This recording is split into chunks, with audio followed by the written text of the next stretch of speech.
So yung BERP po ay Basic Education Research Fund na binibigay po ng region sa mga researchers na nagpasa ng proposal tuwing meron silang call through regional memorandum. So ang ongoing po ngayon ay 10th cycle BERF under evaluation. Next year po magkakaroon po ng 11th cycle BERF. Mag-i-issue na naman po ng memo ang region calling for the proposal for funds. At meron tayong non-BERF funded research. Ito po yung ginagawa natin sa school. So, utilizing our resources, school funds, non-BERF funded research. So, from the submission of research proposal, the submission of deliverables, and facilitation of funds and submission of final report to the chiefs of SGOD and CID as input for improvement. Pag po tayo nakatapos ng ating research, ang tawag doon ay terminal report. So yung terminal report po ay pinapasa po natin hard copy sa SDO, sa record sections. Dadaan po yung kay Sir Nicky for signing. Then, Division Committee for Schools Division Research Committee, pipirma po sila. Kasama po ang chiefs ng SGOD, chiefs ng CID, ang ating ASDS at PSDS. So, meron pong approval sheet na nilalagay po sa terminal report kapag po tayo nagpasa ng terminal report ng research sa ating SDO. Pipirmahan po nila yon. Yun po mag-justify na yung research nyo ay gawa nyo pong original at ready for publications. So, based on the division memo, so stated that the Division Research Development and Management Guidelines. So in our STO, all research to be conducted which involves students, teachers, and administrators of DepEd San Pedro City shall request approval from the division office. Yan. So it's better to inform our STO about our research. Kahit po yan ay proposal pa lang at gagawin natin, inform po natin ang ating school head, inform po natin si Sir Nicky Limbico, na tayo ay may ginagawang research po. Then pag tapos na po ang ating research, magbibigay po tayo ng copy sa ating division for signing ng mga Schools Division Research Committee. Kasama po si ASDS at si SDS ang pipirma. Dapat po alam po ng ating division.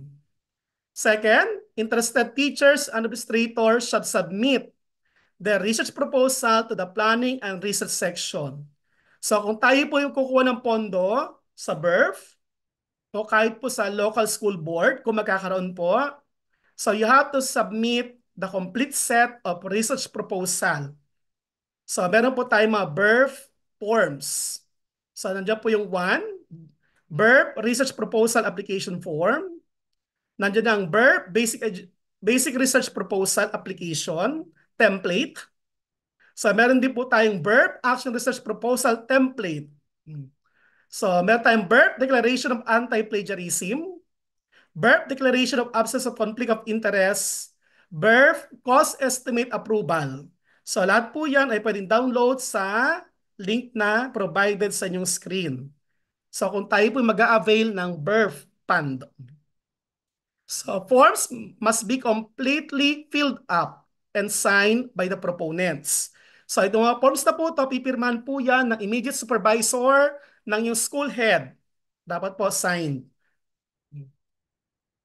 Next, third, the researcher should identify the priority research theme of the study as indicated in the basic education research agenda, such as teaching and learning, child protection, human resource development, governance. However, research may be focused on the areas that cut across the major themes, like disaster risk reduction management, inclusive education, gender and development. So kung magpapasa po tayo ng BERF proposal, indicate na po natin kung anong theme ng ating research.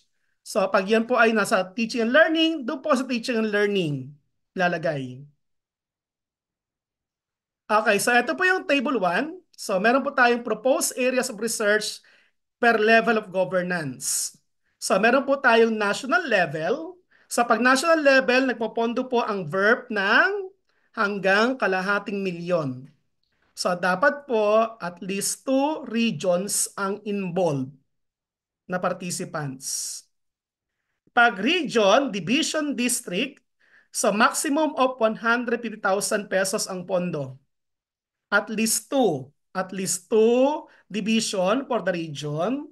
At least two district for the division. Kapag school-based po ang ating research, maximum of 30,000 ang ibibigay po ng birth. So, ang duration po ng research, pag school-based, 6 months lang po dapat tapos na. But we can ask extensions. Napayag po sila, additional 6 months, provided a valid reason. Kapag naman district, division, region, and nationwide, maximum na po ang 1 year. So dapat po within 1 year, completed na po ang ating research. Ipe-present niyo po yan sa Regional Research Committee.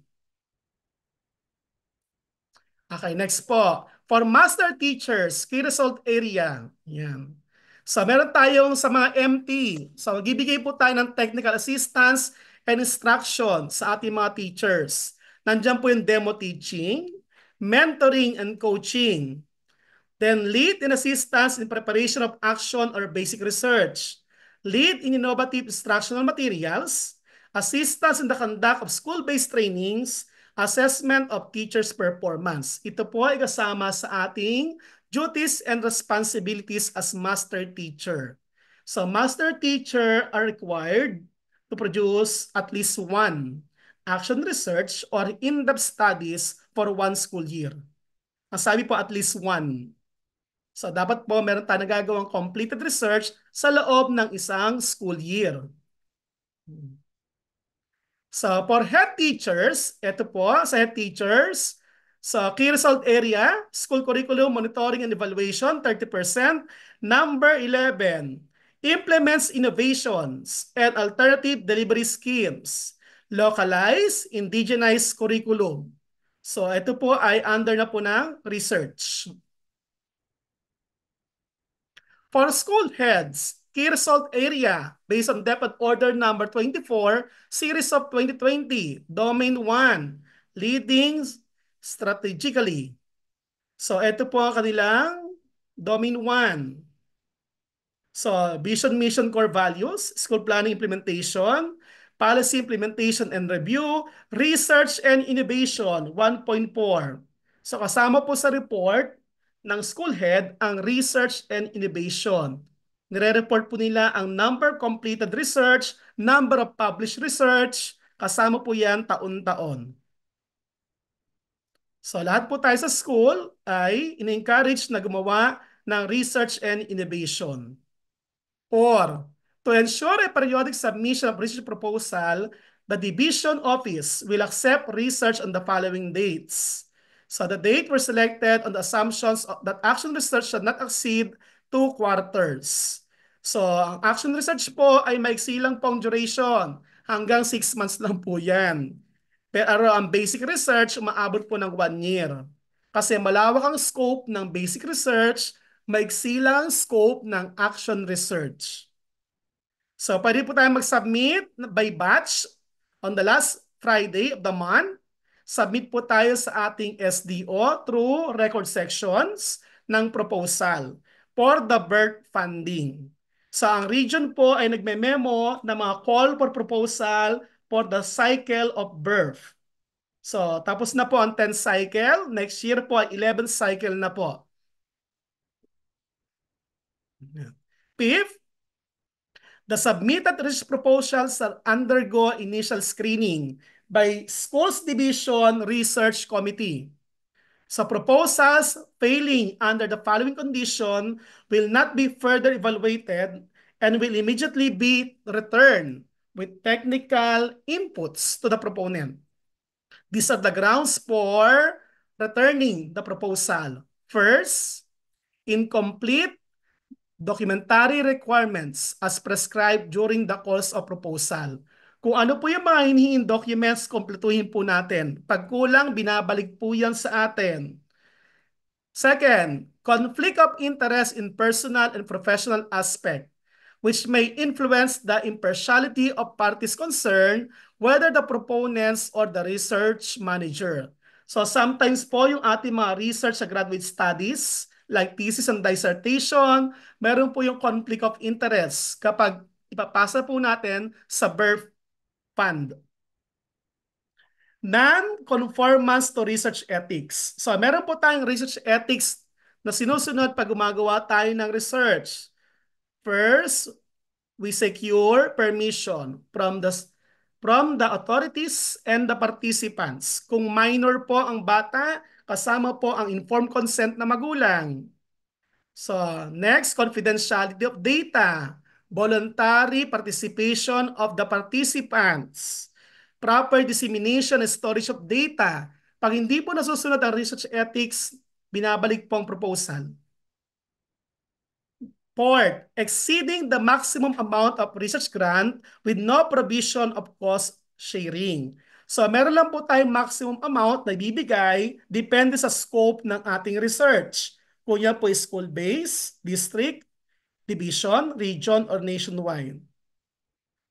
Fifth, non-alignment of research topic with the national and local basic education research agenda. So dapat po ang research topic ay naka-align sa ating basic education research agenda. And six, cost estimate not within the existing accounting and auditing rules and regulation. So sometimes nilalagay niyo pong items sa cost estimate ay hindi po tanggap sa accounting and auditing rules. Halimbawa, bibili po tayo ng software. Yan, bili kami ng SPSS, bawal po yon. Bibili ng gadgets, bawal din po yon. Magagamit lang po ang pondo ng VERP para sa mga supplies, foods, transportations, doon po mga gamit. 6. The research proposal who passed the initial screening shall be endorsed to the respective school division research committee for a more rigorous evaluation. The proposal shall be evaluated by the research proposal appraisal tool. To qualify for approval, the proponent must have a minimum score of 70%. So meron pong checklist, ang tawag ay Research Proposal Appraisal Tool na ginagamit ang SDRC to check, to evaluate your research proposal. Ang passing rate po ay 70% para tumuloy tayo sa funding. 7. Once the research committee has evaluated the proposal, the secretariat will send a notification letter of the result to the proponent. Yan, pag na-approve po ang inyong proposal, may letter pong ibibigay po sa inyo ang ating birth committee ng region, papunta po sa division, papunta po sa inyo. 8. The SDRC shall track the progress of all approved researches based on the approved work plan and provide technical assistance as needed. As research manager, the SDRC will conduct random visit to the location of research and discuss with the research the status of their studies. So sila ang SDRC po, kasama po si Sir Nicanor Limbico, kasama po ang ating chiefs supervisor. Sila po ay pumupunta sa school, inaalam ang ating progress ng research at nagbibigay din po sila ng technical assistance. The same with our supervisors. 9. Any deviation from the original and approved research proposal must immediately be communicated with SDRC. So kung meron kayong babaguhin sa approved proposal, please communicate directly to Sir Nicky. In the event that the guarantees sees the need for an extension, a letter of request for extension with justification must be submitted to the chair of research committee.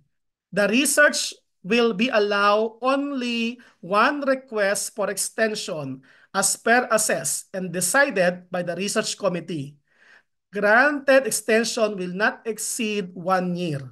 So kung ang action research po ay hindi natapos ng 6 months, pero yan po ay birth funded. So required po tayong tapusin.